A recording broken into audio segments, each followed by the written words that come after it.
Hi guys! In today's video, I want to talk about something that I'm sure most of my audience can relate to. Unless, of course, you're under 18. Unless you had your parents' consent. Or did it illegally. Tattoo discrimination! Right? Right? Right.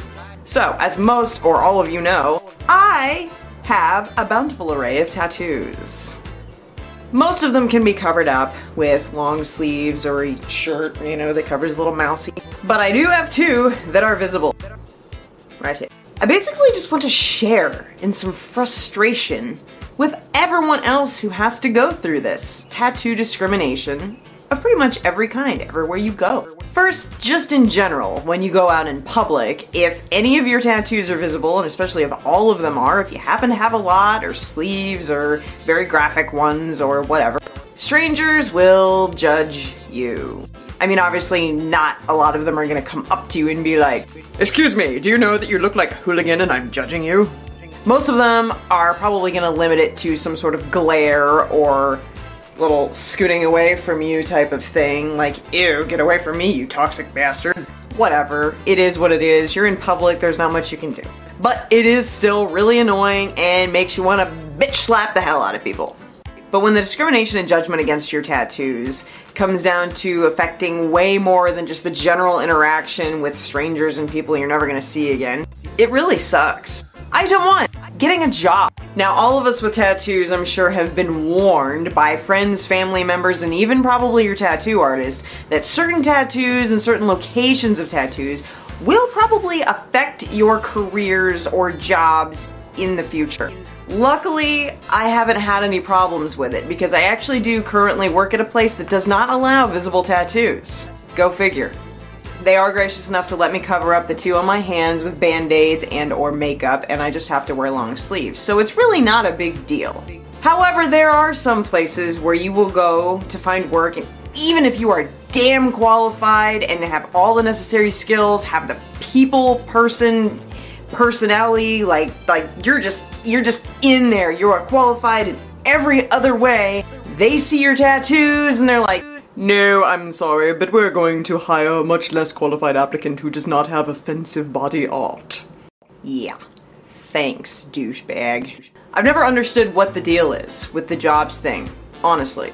Like, some places I can understand, you know, like Disney World, or I don't know, like the Ritz-Carlton or something, having strict rules against visible tattoos on employees because it would affect the clientele because it is kind of upper scale or little children or whatever. I can understand that. But places like certain coffee shops that shall remain nameless, and I don't know, pizza places, movie theaters, and maybe other fast food restaurants, I don't get that. I mean, they're minimum wage jobs for the most part, and let's face it, the rich of the rich don't exactly bring their business to places like that. It's just regular people who, 90% of what I've seen, have tattoos themselves, so I don't know who we could possibly be offending by being employed at a place like that.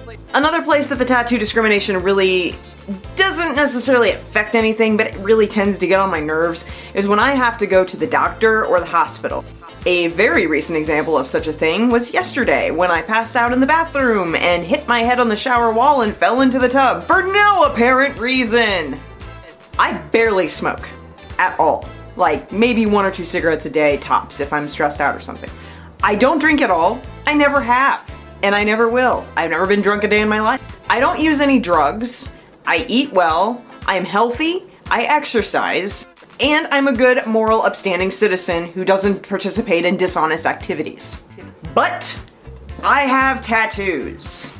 So the attitude that I usually get from the EMTs or people on duty at doctor's offices or hospitals is that I'm a drug-abusing boozer, crack whore person who has no business being in the ER taking up valuable space for, oh, I don't know, CEOs of companies who have nails jammed in their eyes or something. Because what I went through yesterday freaked me out. Even the doctor walked into the room and said, "So, you passed out today. I mean, were you up late boozing?" Really, dude? Yeah, I kind of took offense to that. I mean, maybe he was just trying to be funny, maybe he was just making light of the situation, I don't know. but personally I took it offensively because I don't know that he would have worded it that way to someone who did not look like me, if you know what I mean, because I get that a lot. The other part having to do with hospitals and doctors and stuff that has to do with my tattoos, it just really gets on my nerves. And I'm really sick of explaining this to these people, and I wish they would just shut the pie holes. I'm a huge baby when it comes to getting my blood drawn. I will admit it. I cry every single time. Because if you've ever had your blood taken or given blood, it's pretty invasive. I mean, and I happen to have invisible veins. Like, you cannot see them. As white as I am somehow, you can't see the fucking things. So they've always got to like poke around on my entire arm and try usually 3 different spots before they can find a spot that actually will give them blood. And when they do, it's like drip, drip, drip, drip. So it's not a fast or easy process when I personally have to have my blood drawn. So it's upsetting and scary, and I cry and it hurts. And yes, I'm a baby, I'm sorry. That's fine. I don't mind about that. I'm sure they've seen it all. The thing that pisses me off the most is every single time without fail, the person taking my blood always says, "Now don't tell me you're scared of needles. I mean, you have all these tattoos." Yeah. That's the same thing. Yes, surface scratching is completely the same as vein penetration with a long, thick needle and extracting my bodily fluid involuntarily out of my body. And one of the other points of tattoo discrimination that personally affects my life in a not so good way, and will probably continue to affect it in a not so good way until the day that I die and they bury me with my fabulous body art, is the area of making friends and other relations. You see, I do have tattoos. However, normal people who do not have tattoos perceive those who have tattoos. No matter what they look like, no matter what designs they are, no matter what your personality is, most of them perceive tattooed people as hooligans, ruffians, partiers, sluts in some cases, you know, and generally rowdy people who can't be reined in and are just too wild to be normal enough to enjoy things like barbecue wings and baseball games and a quiet evening at home watching Little House on the Prairie.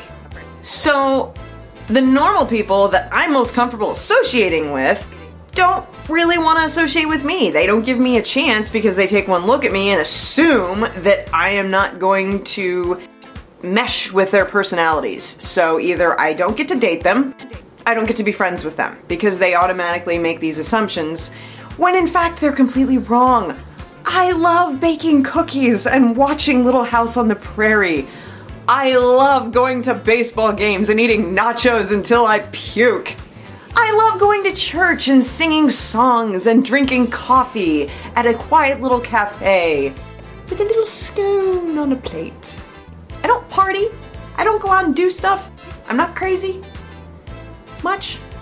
And then on the other hand, there are some tattooed people who do fit that stereotype, where they're all wild and crazy, they go out and party, and they have a rough side, and they're hard-edged, and, you know, they listen to, like, growly heavy metal music, and, you know, they like motorcycles and all this stuff.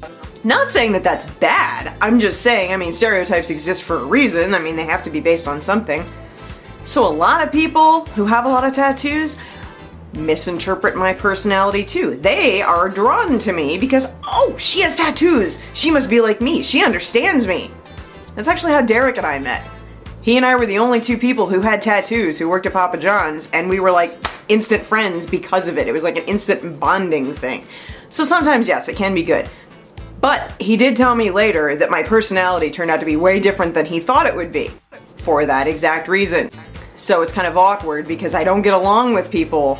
I've never gotten along with a lot of people who have a lot of tattoos because they have that harder edged personality that I happen to not have. With the exception of my old tattoo artist, Ryan. He was cool, and I miss him. So therein lies another problem with making friends and relations. And thus ends the rant about tattoo discrimination. I hope you guys enjoyed it. Feel free to share in the comments below any examples of tattoo discrimination you may have experienced in your life. And be sure to subscribe to my channel for more exciting videos and rants about wacky things that you'll probably be able to identify with in the future. Be sure to check out my vlog channel, check the links in the description, follow me on Twitter, like my Facebook page, all that nifty crap. Whether you have tattoos or not, damn it. And I will see you guys next time. Thank you for watching. Bye!